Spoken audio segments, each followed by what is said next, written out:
కుమార ప్రహ్లాద, శ్రీహరి అంటే ఎవరో చెప్పగలవా? శ్రీహరి అంటే ఎవరో చూపించగలవా? హరి ఎవరా అని అడుగుతున్నావా జనక?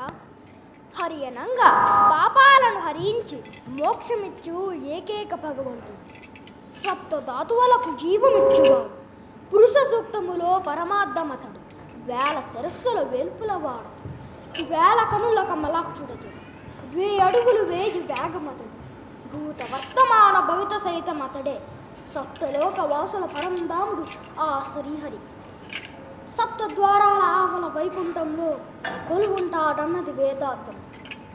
శ్రీహరి కొలువున్న వైకుంఠం అంటే 3 కోటి దేవతల పుణ్యసౌధమది, మునులు ఋషుల మోక్షధామం. అంతేకాదు, మోక్షముందు మనుషుల నివాసమే అలా వైకుంఠపురం నివాసం. తండ్రి, ఏ భగవంతుడు, ఏ దేవదేవుడు, ఏ పరమాత్ముడు, ఏ పురుషోత్తముడు, ఏ దేవుడు, ఏ మహానుభావుడు, ఏ వేదమూర్తి అని చతుర్వేదాలు కీర్తిస్తున్నాయో ఆ చతుర్వేదాల సారము అవన్నీ శ్రీమన్నారాయణుడే. పురుషార్థాలకు అధిపతిగా సూక్తము చెయ్యి తగిన వాడు, అందుకే శ్రీమన్నారాయణుడు పురుషోత్తముడయ్యాడు. తనని ఆశ్రయించిన వారిని సర్వదా సంరక్షిస్తాడని చెప్పబడింది. ఎటువంటి వారు హరిని ఆశ్రయిస్తారంటే సదా ధర్మ పరాయణత గుండేవారు, న్యాయంగా వ్యవహరించేవారు, ధర్మాన్ని కాపాడేవారు, ఎదుటి వారిని తనకంటే అధికంగా ప్రేమించేవారు, సమాజానికి హితము చేసేవారు శ్రీహరిని ఆశ్రయిస్తారు.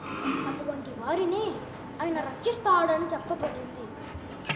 శ్రీమన్నారాయణుడు సజ్జోజాతుడు, సృష్టి చేసే పరమేష్టి ఆదిలో ఉన్న వేదాలను అపహరించిన సోమకాసుడి గతేమని, కత్తేబో కత్తి చక్రము చేబోని గతను అగ్ని పెట్టి పక్కినెక్కి పంకజోక్షుడు జ్వాలాక్షుడే సంగము పూరించి వైకుంఠం వీడి సాగరం అడుగున దాగిన సోమకాసుని చంపి వేదాన్ని రచించి బ్రహ్మవేదం మంపలేదా? అది జలచరమైన మత్స్యాధానంలో క్షీరసాగర మతనమప్పుడు నారాయణ కూర్మ రూపాన మందర పర్వతమై పర్వతం మునిగిపోకుండా చూడలేదా?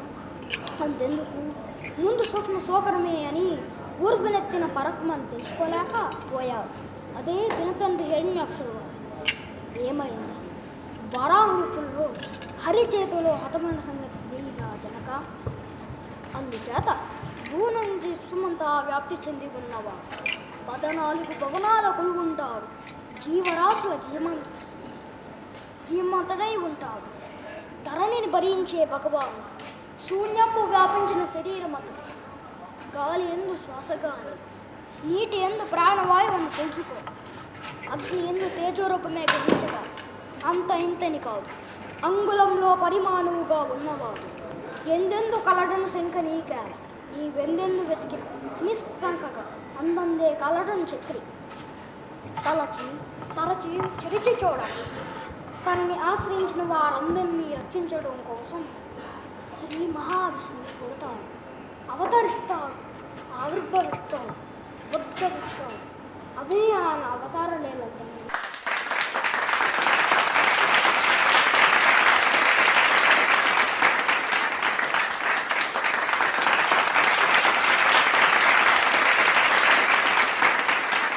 మాస్టర్ రియాన్స్ ఎవరంటే గతంలో అనేక ప్రదర్శనలు ఇచ్చాడు. తను ఎవరో కాదు, నాటకాన్ని వేయించడం కాదు, నాటకానికి ప్రోత్సహించడం కాదు, నాటకాన్ని ఆదరించడానికి అది నా ఇంటి నుండే నాంది పలకాలి అని దృఢ నిశ్చయంతో, దృఢ సంకల్పంతో వివి రమణమూర్తి గారి యొక్క మనవడే ఈ మాస్టర్ రియాన్స్, రైటర్స్ అకాడమీ వ్యవస్థాపక అధ్యక్షుల యొక్క మనవడు. సో దీని సాహిత్యం అయ్యన్ సౌవ్యాజుల రామజోగారావు గారు, అలాగే టిట్లైజ్డ్ బై నవరస మూర్తి గారు ఈ చిన్నారిని తయారు చేశారు.